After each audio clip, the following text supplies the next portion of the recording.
Hello everyone! Welcome sa ating kusina.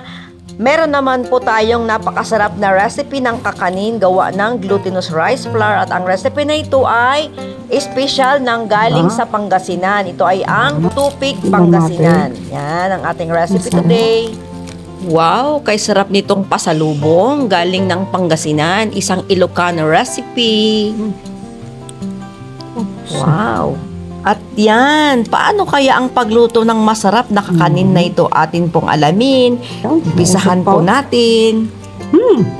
At yan, ihanda muna natin ang ating gagamitin na pagbalot, ang saging na dahon.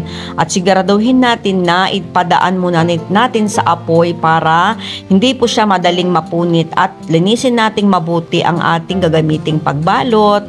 At yan, unang-una tayong gagawin, syempre, ihalo natin ang 2 cups of glutinous rice flour sa 1 cup of coconut milk. Yan, ihalo natin mabuti.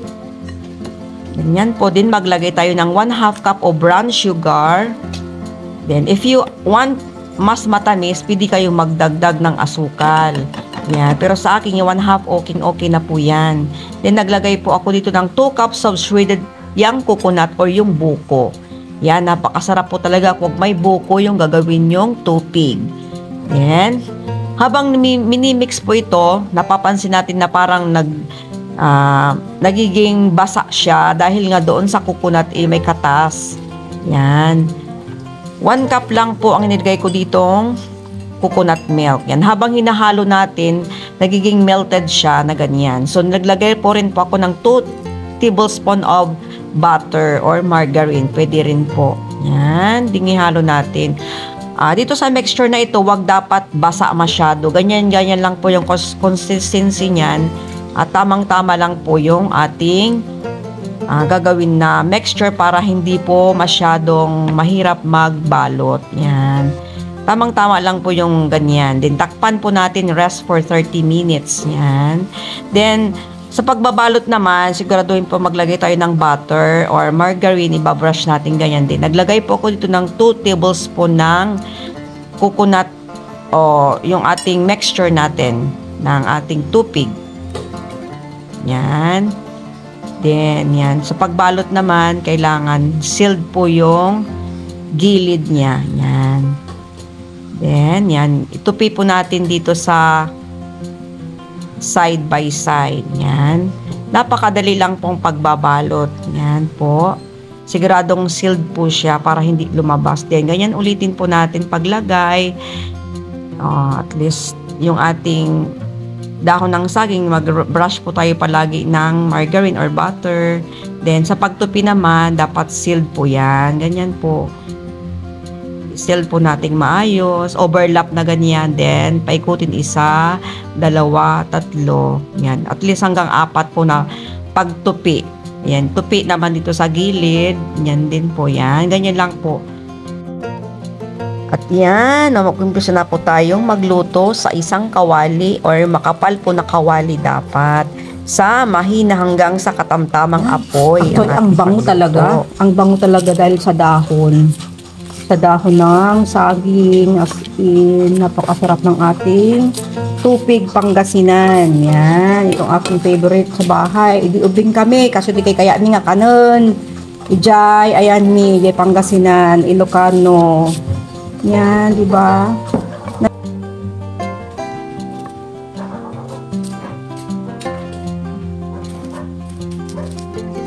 Tikman na natin ang ating tupig. Yan.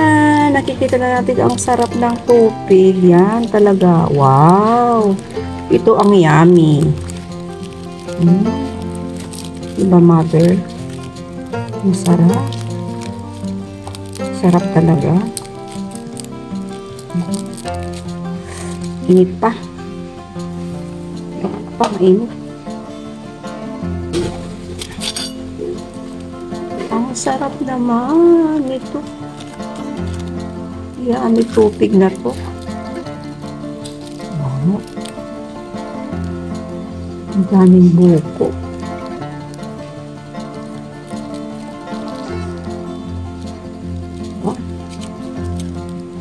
Ouch! Ay, ang lagkit.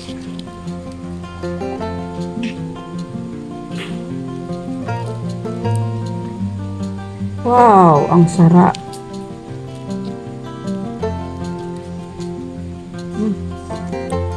Oh, sarap.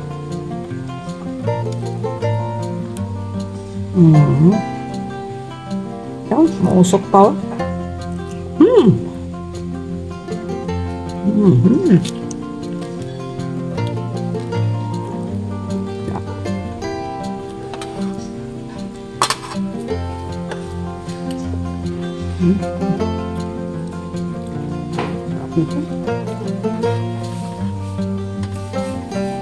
Ang daming buko.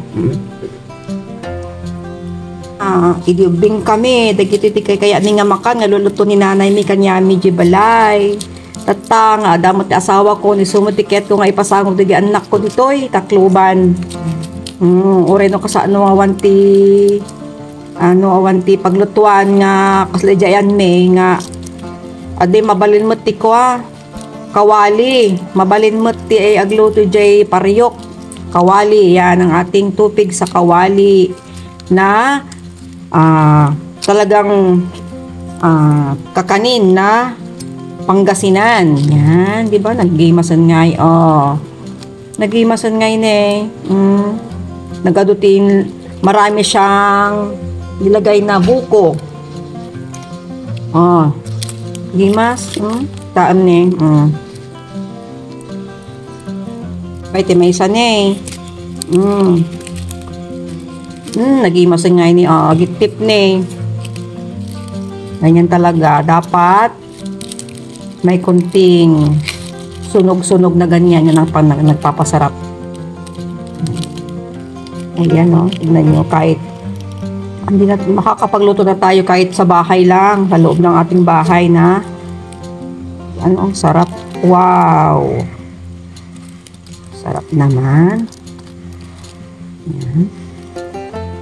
Ayan. Ayan o. Diba? Ang nagimas. Ayan. Open tayo ng 3 para makita natin yung itsura ng ating niluto. Ayan o. Sarap diba? Kanyo. Daming buko nito. Napakasarap.